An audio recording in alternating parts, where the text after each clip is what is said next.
Lybartowska, 21. The courtyard, the landlords, the tenants, my family.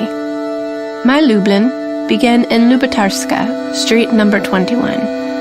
Perhaps because I was born there and spent my childhood and my youth there until 1939, when the Germans captured the city. After Lybartowska Street was joined with Nova Street, our house got the number 47. But the original address and the number 21 remain engraved in my memory. The house had an inner courtyard surrounded by 3 buildings with filthy toilets for the tenants.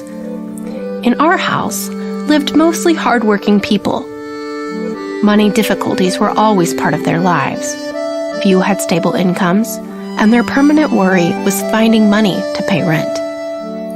This is how Rosa Fischermann Schneiderman began her autobiography, My Lublin.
During the first weeks of the Second World War, thousands of Jews fleeing the advancing Germans found refuge in Lublin.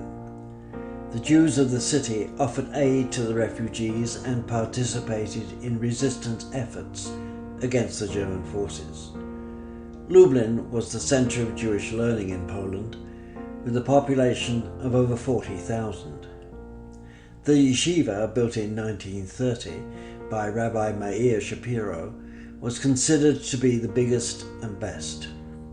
The rabbi started in 1923 with a vision to have 1,000 students attend. In 1930, the yeshiva was opened, and they came from all over the world. He also instituted dissecting the Talmud into 2,711 pages, so that by reading 1 page per day, Jews all over the world could study the exact same page on the same day.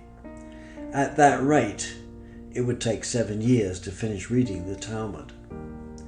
Contributions of books totaled some 20,000 volumes, which were housed in the library, each one given the yeshiva stamp.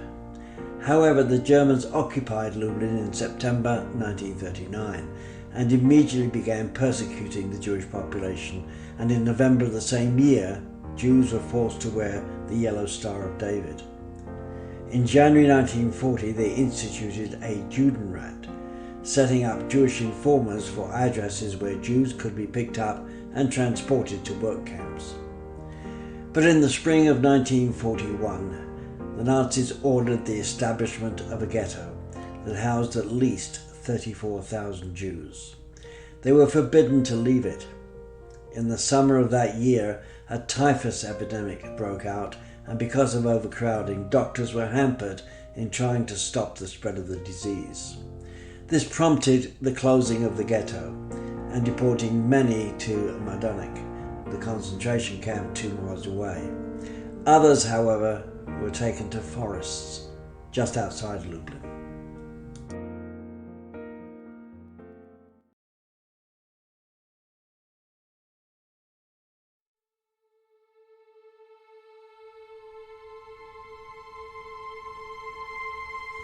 In the spring of 1942, I remember the ground was still frozen, said Karl Mulak. It was a Saturday. Prisoners were led to dig ditches. They were 50 to 100 meters from my yard. I had a strange feeling. I was witness to a terrible secret. As I watched from my barn, silence swept over the fields, a silence filled with dread. At 2 p.m., my frightened daughter came to tell me our road was closed. I saw a truck come to the edge of a large pit. I could see babies placed on the edge of the pit by 2 Gestapo men. They shot them. Jewish prisoners were then told to throw them in the pit. I don't know how many were killed. The pit was left uncovered as the Gestapo men left, and about 1 hour later the truck returned. This time they brought older children. They marched to their death holding hands. The Germans shot them and had the Jews throw them into the pit. This went on from Saturday afternoon until Sunday. The prisoners, sensing once they had done what was ordered, they too would be shot. And they were.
On Saturday, the 13th of February, 1943, Danuta Brasco-Medrick raised her voice on a bunk bed in the Women's Barrack 3 at the Majdanek concentration and extermination camp. "Hello, hello," she said. "This is Radio Majdanek." It was an idea that was dreamed up by Matilda Walenewski to get the women's minds off the daily horror of the camp. Danuta was, however, the voice that started the first program on the radio. In her remarks, she spoke about the reality of the camp and concluded by what she later described as giving something of her own to her imprisoned death camp victim mates. Good night, ladies. Tomorrow will be a better day. Of course, there was no radio. Hello, hello, fellow inmates. The recent fashion trend is very unique. Everyone ought to wear a dress, blue and gray stripes only. Also, the stockings mustn't match. If one is black, the other must be beige, or alternatively, one brown and one ash gray. The currently fashionable shoes must be wooden, with a very thick sole and a wretched paper top. All the hats must be replaced with all sorts of headscarves, as dull and warm as possible.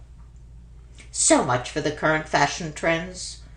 Their persistence in persuading others that every day brought them closer to freedom, gave them hope for survival. Listening to those broadcasts, the prisoners of Majdanek could forget, at least for a couple of minutes, about the beatings, hard labor, and the constant hunger they suffered.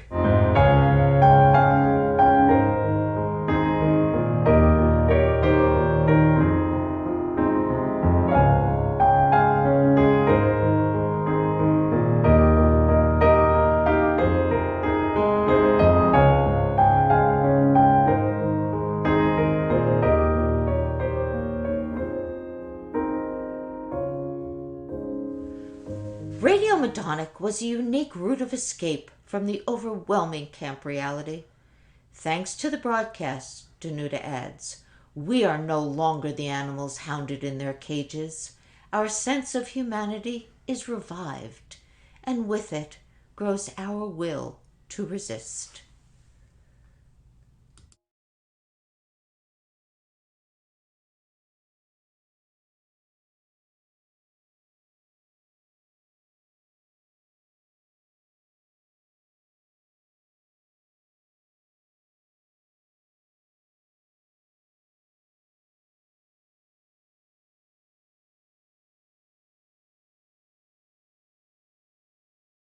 Unbelievable. Lublin Castle they converted to a ghastly prison.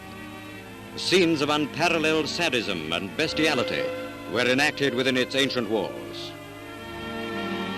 This was a prison workshop. When the Soviet troops reached the city, the Gestapo mowed down the prisoners as they slaved at their benches, shot them cold-bloodedly from behind.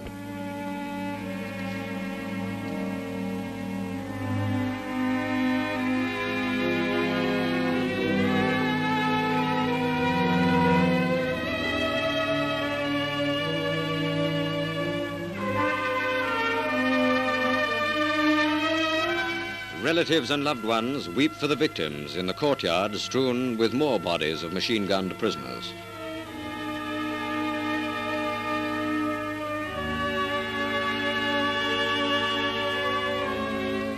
"700 innocent victims foully murdered, but 2 remained alive to tell the details of this monstrous crime.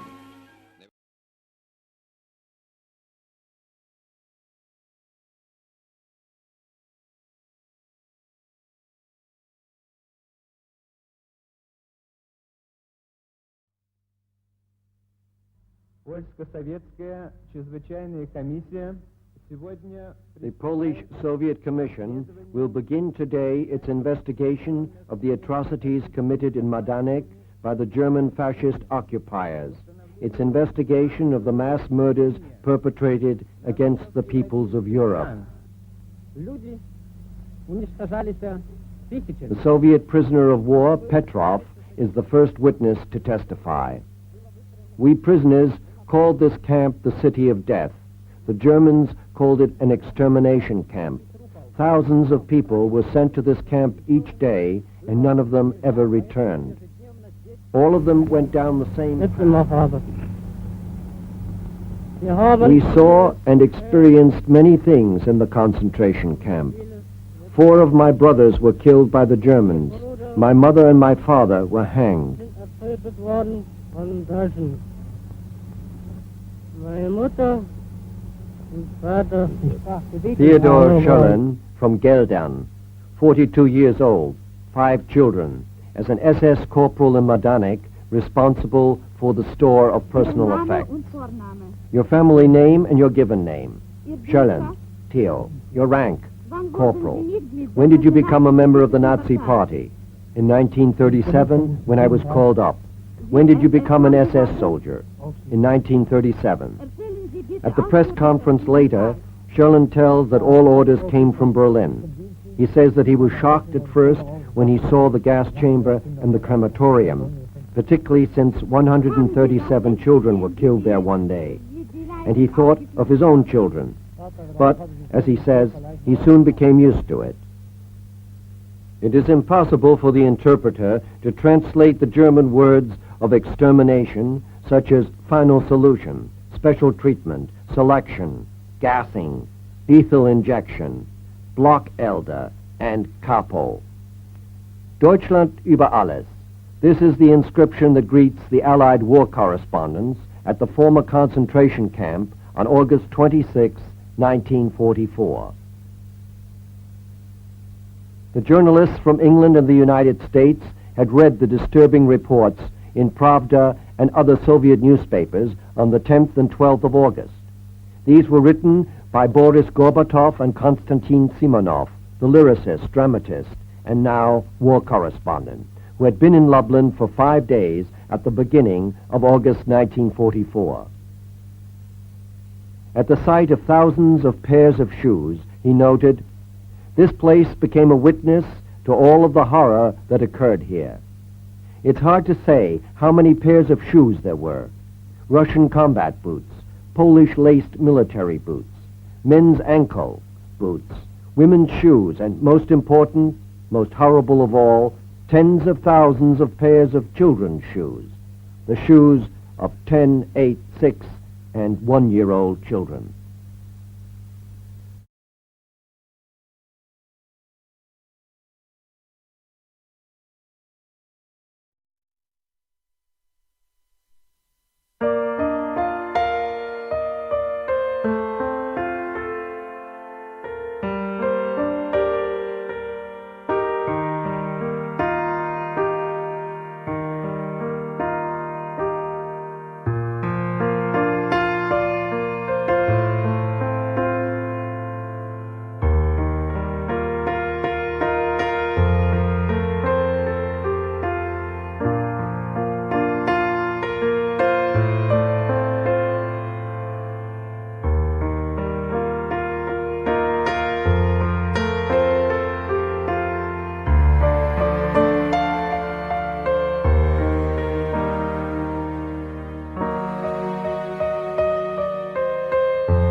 The trial concerning Nazi war crimes in the Majdanek concentration camp at the Higher Regional Court in Dusseldorf called on roughly 350 witnesses.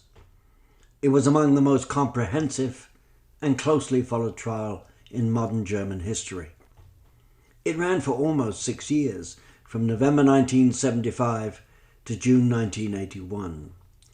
It drew considerable public attention and sparked protests at which there were often calls to give tough jail sentences to the defendants. But this proved difficult so many years after the fact, as their direct involvement had to be demonstrated. Only 8 of the 15 defendants were found guilty. Among other things, the Majdanek trials highlighted how some women had been active participants in the Holocaust.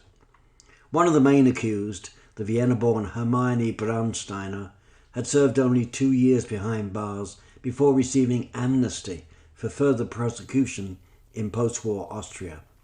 Known to the prisoners in Majdanek as the Stomping Mare because of her preferred weapons of choice, her jackboots and her riding whip, like the other defendants, she showed little remorse in court, excusing her conduct by saying she had been young and inexperienced and a small cog in the machine. The court handed her 2 life sentences for selecting 80 people for murder, for complicity in the murder of 102 people in Operation Children, and for contributing to selecting around 1,000 people for murder. She served 15 years, but was released on medical grounds. She died in 1999, aged 80.